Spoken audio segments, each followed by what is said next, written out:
¿Qué pasó, Pack Nation? It is Pack here. You're coming into this video assuming, Pack, I just can't green. I understand you 1000%. Like, bro, I get it. I have been there. And there are 10 tips that I want to share with you guys to explain, hey, how am I greening? How you can start greening more and more consistently, because if you green, that means you're gonna make it, and making it means winning, and that's what you want to do. Before this video starts, be an OG, join the Pack Nation, and subscribe. Now, I'm going to start with the first thing, and the first thing that you already know and you don't want to hear in this video: practice your shot. I know you don't want to hear that because it's like, duh, practice shot, but I mean seriously practice your shot.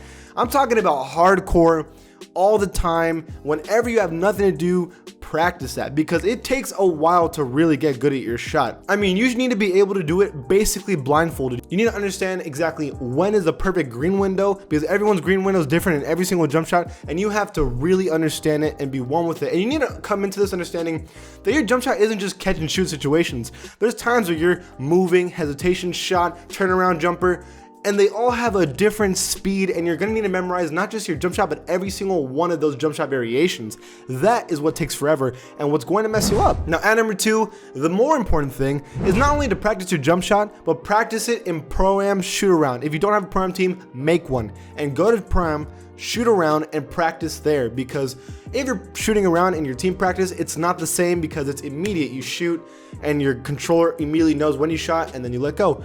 Online, it's different. The latency is different. You press square and then all of a sudden, like half a second later, it starts shooting. That's what you need to get used to, and that is where it's going to matter more often. Pro-Am lets you practice there, preferably with someone else in that Pro-Am room. I know it's kind of hard to get somebody else in Pro-Am with you, but I'm just saying, if you want to get really good at it, you're going to need somebody in there to really have like the latency exactly how you need it to, so you can practice it perfectly, so you can start greening more efficiently and more consistently, and you can start winning games. Again, it took me like 10,000 times to really get a handle on my jumper, and even then I struggle. Imagine how long it takes to get ridiculously good. It's gonna take a long time, so just keep shooting. At number 3 is get a shot that is known for being able to green really, really well. If you're shooting with a Jerry West jump shot and you're like, bro, I don't get it, it's probably because you're using a Jerry West jump shot, or a jump shot that doesn't work, like 67, or jump shots like these that are just not good for park. They're not fast, they're not smooth, and they don't have a big green window. There are jump shots in this game that are known for being good, like jump shot 98, 58, 38, Curry, Kobe. All these jump shots are known for being smooth, fast, and have a green window. I even say 27 personally, I think is a pretty good one too. All of these are gonna help you make shots more and more often, which is what you're going to want to do. Trust me when I say, abandon that booty Dick Barnett jumper, get yourself a good one. And at number 4, and I know this is kind of contradicting myself, but stop changing your jumper. I know. What I mean by that is, after you find a jumper that you know is good and can hit greens consistently and well, stop changing it. Commit to that jumper till you die. Like, seriously, ignore the patches, ignore the YouTube videos telling you, oh, that jumper's dead. No, stop. Commit to a jump shot. The last thing you want to do is abandon a jump shot and have to restart this learning your jump shot process all over again. Stop doing that. It's gonna mess you up, and then you're gonna get really consistent. Understand, in a lot of my videos, I do jump shot challenges, so I'm changing my jump shot almost every day. You don't know how bad my life is. Imagine how much I'd green more often if I just committed to one jump shot. Now, I have my personal one I use for when I play with my friends and stuff like that, but it's so hard to hit it sometimes when I don't know my jump shot, because I forget, because I have other ones I've been practicing all day, and I'm like, dude, I don't know.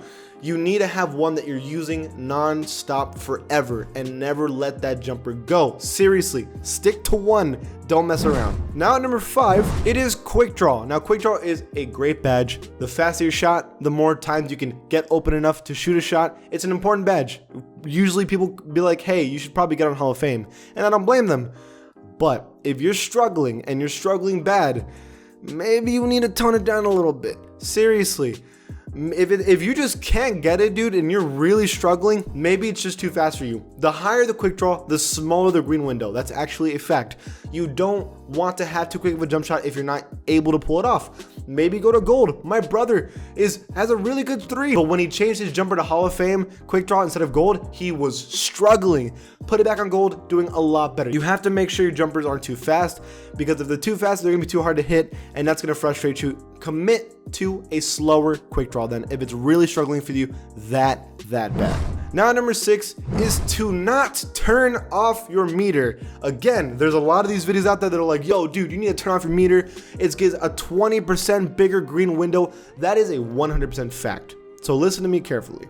Yes, turning off your jump shot meter gives you a 20% increase in green window, which is insane, by the way. But if you are coming into this video telling me, Pack, I just can't consistently green, guess what? That means you're probably not good enough with your jumper just yet. The last thing you want to do is turn off your jump shot meter and get even more problems and get even more inconsistent. The only reason you ever turn off your jump shot meter is because you feel like you're greening most of the time, but sometimes you get a full bar and you're like, that should have been a green. If that's the case, if you're like missing just a couple shots because you're not greening them, then you're gonna need to change to no shot meter. Until that happens, which I'm assuming you're not having that situation in this video, then don't turn it off. Make sure you're greening most of the time, then you can turn it off, in my opinion. 7 is an obvious one. Get boosts. I won't talk about this one too long. Go to the stand, get yourself some shooting boosts. The higher your overall, in 3, the more you can green. However, let me make this argument. It is possible to green with a 47.3. It's already been proven. I mean, that's the lowest I've seen so far. You can green 3s consistently with a low 3-point rating. But no matter the case, the higher your overall in 3 is, the bigger the green window, and that's what you're gonna want. So boosts are definitely going to help you in that situation. So it's a +4 for your shooting. So if you have a 69.3 and you're like, bro, I'm not greening, make it 73 then, and then it'll get a little easier, just a little bit, right? But still, it all matters to green. At 8, it is another obvious one. You need to get Green Machine, the badge. Now, Green Machine does not increase your green window for the first shot, but we're talking about greening consistently. Now, let's say you green your first shot, the next one is supposed to be easier, and after that, and after that. I know this may not help the people who are trying to green off the rip and they're like, dude, I can't even green in the first place. But for the people out there who are like, I'm greening but just not consistently, the Green Machine is definitely the way to go. It'll increase your chances, that's what you want, and if you're shooting a lot of shots, you're definitely going to need that badge eventually. Some people say it doesn't work, but those are also probably people who can't find green in the first place. Again, this badge isn't going to help you green your first shot. It'll help you green everything after that. The next one, at number 9, is Hot Zone Hunter. I cannot recommend this badge enough to people who need to green. If you're like, Pack, I'm kind of hitting them, but like, it's not greening every time. Hot Zone Hunter is a must-have on Hall of Fame straight up. Hot Zone Hunter is the only badge in this game that increases your green window. It's the only badge in this entire game that will do that. So the higher it is, the more it will grow. If you're in a hot zone in park, and for me, the entire 3-point line at the moment is a hot zone for me. That means the entire 3-point line, I have a 20% higher chance to green it than usual. That's a lot. 20% is a lot in this game. And if you're only greening half the time, now you're gonna be greening like 70% of the time, and that's really good. Now, there is a problem. Let's say you don't have any hot zones, which is absolutely the case for a lot of people, especially people who are struggling and have low 3 ratings. You're gonna have to grind to get a hot zone first. So make sure you get a hot zone before you get this badge, and then once you find one, that's when you get Hot Zone Hunter and you're going to be cooking with oil. And now finally at number 10 is a bunch of badges that I think help but aren't necessary, but if there's just a little bit of help you need, these are the ones you're gonna need to get. Deadeye, for example, is very important because if you're greening but you're like, Pack, there's times where like someone's closing out on me, but just a little bit and I should be greening it, you need Deadeye. It really does change that much, preferably on gold.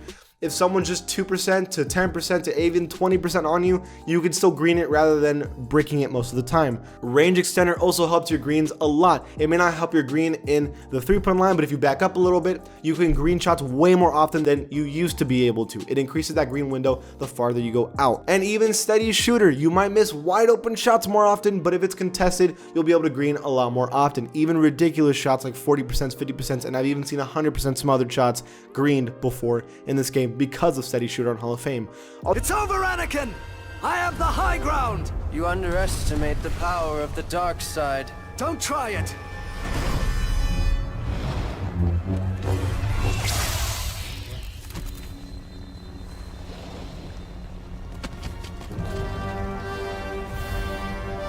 These badges can help you green a little bit more, and at the end of the day, that's what you're going to want to do, and that's what you're watching this video for. So these are the things that you need to be able to green a little more often. If you're not greening after trying all this stuff for a while, I'm sorry, buddy. That's it for this video, guys. If you like my channel, give it a sub, and I'll see you guys next time.